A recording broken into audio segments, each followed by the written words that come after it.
The Last of Us Season 2 has reached its penultimate episode for this season, and with it, we're treated to nothing but flashbacks. But in my opinion, what has happened in this episode was easily the best of the season yet. At the same time, also it proves the glaring issues as well, with not just how this show, but the game source material too is being treated. So let's talk the latest episode, the news surrounding it, and how even journalists are now turning on the show too. The episode is touted online as Pedro's final episode and is confirmed as seen here on screen. This is it for Pedro pretty much when it comes to The Last of Us as a TV show. And while the actor is moronic in real life, I can't deny that his chemistry with the goblin child playing Ellie isn't a good dynamic. I've watched this entire season with my girlfriend, first season as well with her actually too, and my girlfriend never played these games herself. So she's experiencing the story, and I would casually look over to her while watching this episode and would actually catch her smiling. And I asked her why she was smiling at this episode but was stone cold faced with all the other ones this season. And she said it was cause when Joel and Ellie are on screen together, it just made sense to her. It was what the show was really all about in her opinion. And that dynamic is what drew her to the show to watch in the first place, and dare I say it, as I watched as well. Even Bella Ramsey ends up becoming somewhat likable to watch cause she now has Pedro Pascal to bounce off of instead of someone like Dina. My girlfriend also said that Dina is her least liked character. She said that Dina is toxic and awful and is a terrible influence on Ellie. And when I started to think about it, she's kind of right. The dynamic between Dina and Ellie is not only lame compared to Joel and Ellie, but Dina is just a walking red flag. A confused young woman who's been passed around the settlement like a hacky sack who ends up getting pregnant and then decides one day that she's bisexual suddenly and is now using Ellie for emotional support. Yeah, to say this show and the game's plot is kind of a mess is an understatement, but the episode is a series of flashbacks of Ellie's various birthdays from between the ages of 16 all the way up to 19 years old. And the best part of the episode is, of course, the section where the show adapts the part of the game where Joel takes Ellie to the museum to see the dinosaur exhibit. I am continually impressed by this show's ability to accurately recreate the sets and designs from the game in the show so well. This part of the game takes place also on one of Ellie's birthdays, and Joel takes her to this exhibit, and they look at all kinds of stuff, and eventually, just like in the game, Joel brings Ellie to this space exhibit upstairs in the museum, and again, credit where it's due. They nailed the look of the space shuttle in the show. It looks like they ripped it right out of the game again. Ellie and Joel then go inside of the shuttle, and then Joel hands Ellie, just like he does in the game, a cassette tape that has a recording of a space mission on it. And Ellie puts in her cassette player and wears the astronaut helmet, and the game then simulates Ellie launching off into space. It's pretty much a one-to-one adaptation of what happens in the game that happens in the show during this same moment, and yeah, it's great. Because whenever Joel and Ellie are on screen together, it feels like this is what the franchise is always meant to be. Not this lesbian power fantasy simulator, but a story about a father protecting his daughter from the horrors of the world. And seeing Ellie and Joel together on screen again, it does nothing but anger and honestly sadden me more than anything else. Because it proves how poor the decision was to kill Joel off really ended up being, because it ruined everything, like genuinely. There's no denying it at all, even from this episode. The infectious happiness and dynamic between Joel and Ellie on screen is palpable, and knowing that this episode will end and we will just return to the stupidity to come is just Neil Druckmann continuing to just slap us, the viewers, in the face like he's enjoying it at this point, and everything sucks now going forward and it's going to be awful. Besides the whole astronaut scene, most of the other birthday stuff are Joel walking in on Ellie, making out with the girl, who also appears to be the one responsible for tattooing Ellie's arm with the now iconic tattoo that she has in the game as well. This is all new to the show, but it is there as well. Also, quick side note here, it's hilarious how many Last of Us fans actually got that same Ellie tattoo on their arms before the game even released, and I wonder how many got that tattoo not knowing how bad the story was going to be. Imagine those people sitting there in 2020 with their Ellie arm tattoo seeing Joel getting his skull crushed in. Bro, I would cover that tattoo up real quick. I guess let that be a lesson to maybe not get a tattoo from a game you haven't played just yet, because you never know if it'll be ass or not. We also see Joel playing guitar for Ellie, and this sets up the whole him teaching Ellie how to play guitar, which is obviously important because Joel's guitar lessons are pretty much some of the only things that Ellie has left of Joel by the end of all of this anyways. But I think what this game's story and how the show is going more than anything tells me just how miserable this this freaking plot is, man. There is no hope, no respite, no nothing but misery pretty much 24/7. And look, I'm a sarcastic guy, but Jesus, man, you gotta have some levity here. I should also note that this episode was also directed by Neil Druckmann himself, which was confirmed via the same article I referenced in the beginning. It was also a reverse for Druckmann since the episode he directed last season was action-packed, whereas this episode has zero action in it whatsoever. It also turned out it was Pedro Pascal who decided that Neil Druckmann should direct this episode specifically. Here's what was said as it reads here. It just made sense. Druckmann says, I'm excited about doing an episode that had no action, which is almost the inverse of what I did last time. So I just felt like this will be a good challenge. More crucially for Druckmann, he realized that episode 6 is what the story is all about. And that last part is key there, is what the story is all about. Gee, yeah, I wonder why. It's almost as if people like this franchise because of Joel and Ellie being on screen together, and you pulling that from them because you had to subvert expectations because that's what has to be done now in media these days. But I keep thinking if subverting whatever leads to what it did here, it clearly wasn't worth it in the end. Because now anytime I see Joel, I know none of it really matters because it always will end with him in that basement just getting his skull crushed in. It's sort of like how Game of Thrones kind of went, you know? No matter how good a prequel series is, it's still gonna lead to that disastrous final season one way or another. So what's really the point? They also open the episode with a flashback which is not present in the game, where a young Joel protects Tommy from their father, who's a police officer in 1983. Tommy bought drugs from someone, we don't see them, but got caught pretty much, and then Joel covered for Tommy and said that it was him that did it instead so that their dad wouldn't beat Tommy for what he did. Joel's dad, whose name is Javier by the way, which they obviously added this Chilean element to Joel's upbringing in the show because of Pedro Pascal obviously, even though Joel in the game is just a white Texas guy, but woohoo, another race swap I guess. But anyways, overall the flashback is fine, but it's mostly there to show how generational trauma works in family units. And look, I know all about generational trauma, alright? I used to have a weird uncontrollable fear that came out of nowhere around 2016 when I had a nervous breakdown when I worked at a retail store when I was younger. It was Boxing Day, I was behind the cash register in 2015, and I saw all the people pouring in to buy all the things they wanted. I felt like my life was going nowhere, and I physically felt a muscle in my brain on the right side of my head literally snap. And after that, my whole mood and body went into free fall. I felt sick, tired, scared. It was uncontrollable. I actually went home that day despite my manager being obviously against it, and then following that, for some reason, I couldn't get into vehicles. A car, a train, bus, doesn't matter. I tried them all. Every time after a minute or two, I had to exit the vehicle because I felt like I was actually dying. Eventually, 2017 or so, I saw a therapist for all of this. I talked to her and she asked about my family history. I told her that my grandfather, who I never met, he died before I was born, was in the Holocaust. He survived all sorts of unthinkable things. He was an Armenian carpenter who spoke many different languages too. Then the therapist saved me when she told me about generational trauma, and this will tie to the game, I promise, which is also what's in this episode and what The Last of Us deals with as well. She alluded that generational trauma can exist through your DNA and that your fears and worries can transfer from family member to the next generation. She connected that my fear of travel via things like vehicles may be tied to none other than my very grandfather, because he was also transferred to death camps via cars, trains, and buses, and his fear not knowing if he would live or die terrified him down to his bones. And I mean, who could blame him during that time, right? So she connected that the fear of travel via vehicles that I couldn't really explain myself was because that trauma was not my trauma but my grandfather's instead, and that I was holding on to this trauma that he passed on to me because of what happened to him during World War II through his genes. And that I realized in that moment that how I felt was not my own emotions or fears, but actually it was his, and that I had to let go of his trauma because it was not mine to bear. And that was when I finally could reconcile and come to terms with my own paranoia and finally move past it. So the reason why I'm explaining to you what I went through with myself in my own life, it's because that's what Joel is to Ellie in a certain degree too. His trauma, his way of life, his teachings have permeated and affected Ellie down to her core as a human being. And this is why the show and the game are at their strongest when that trauma that is generational, as the show smartly portrays, when Joel's dad in the beginning of the episode speaks on how when Joel's dad was actually younger, then he stole a candy bar, and then his grandfather way back when hit Joel's dad so hard for stealing it that he broke his jaw, and that he had to get his jaw wired shut. And then Joel's dad has tried to not be like his grandfather to his kids despite still resorting to physical violence violence to keep them in line the same way his grandfather did with him. And it's a smart way of storytelling to convey that the Joel we know is violent and resourceful because that's just who he is. The DNA of that trauma to do right and punish those who do wrong is baked directly into his DNA down to his very being. And this then ties into another new aspect the show brings up, which is the therapist lady that Joel goes to earlier on in the show before he, dies pretty much. But she says how she can't look at Joel because he killed her husband. Well, in this episode, we find out how that all played out too. Turns out the therapist's husband, whose name is Eugene, was on a patrol and got bit by some infected. And then Joel and Ellie find him while they're on patrol. And he pleads to Joel to let him go back to camp to see his wife before he turns and dies. But Joel knows that this can't happen. He can't chance Eugene turning and biting him or,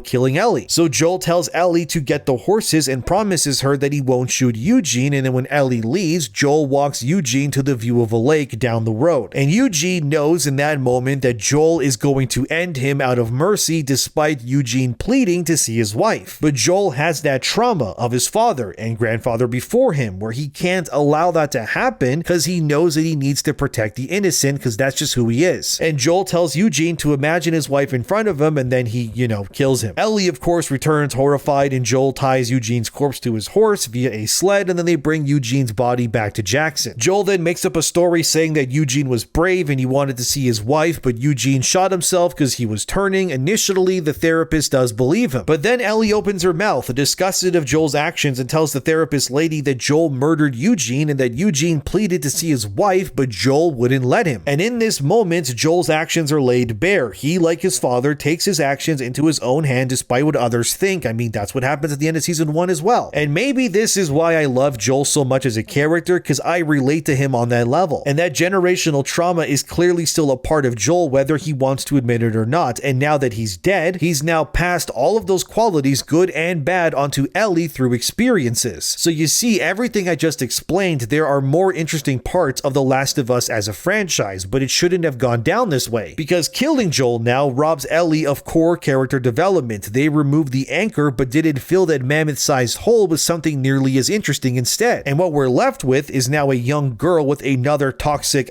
pregnant girl who is also a terrible influence on her. And that's basically it. The episode ends with Ellie returning to the theater in Seattle, and if you played the games, we can pretty much guess what the finale is going to be about and how it's going to end with a fight between a certain someone. Overall, though, it was the best episode of the season, but it also showed how bad the rest of the story and this season was in comparison, because everything that makes this episode great is direct opposite of what we've been given this season. It proved more than anything that a show like this needs that season actor anchor in order for it to all work. But when you compare how Bella Ramsey's Ellie feels when she's working off of someone like Dina or others versus Joel, it speaks for itself. They also did another big change in the episode too that I forgot to mention. In the game, Ellie discovers what Joel did in Salt Lake City at the end of the game by traveling back there in between part 1 and 2 via flashbacks. We learn that Ellie goes back to Salt Lake City to confirm her suspicions that Joel lied to her about the Fireflies. And then Joel goes after her and finds her, and then Joel confesses to Ellie what he did to save her life in the first game. In the show, however, they removed this segment entirely. Instead, we flash back to when Ellie is dancing with Dina, which is in the game too, remember, with the bright lights and they kiss and all of that stuff. And then that guy says lesbians are gross. Joel intervenes and Ellie says she doesn't need his protection. Well, when Ellie comes home back to the house in the show, which is also in the game too, I guess, but it's in that scene where they now instead have Ellie return from the dance and then tells Joel she knows that he lied about the Fireflies. And then Joel admits to her on the porch that he killed all those people, including Marlene, which Ellie's mom, by the way, was friends with, to save her life. And Joel then confirms Ellie dying would have led to a cure, but he was not willing to lose her, which obviously causes the rift. And then we know that the next day in the show, the zombie horde attacks and Joel gets, well, the golf club thing happens. And while I thought this was easily the best episode of the season because it actually gave people what they wanted from the show and game, critics were actually the direct opposite. This comes from discussing film and it's titled,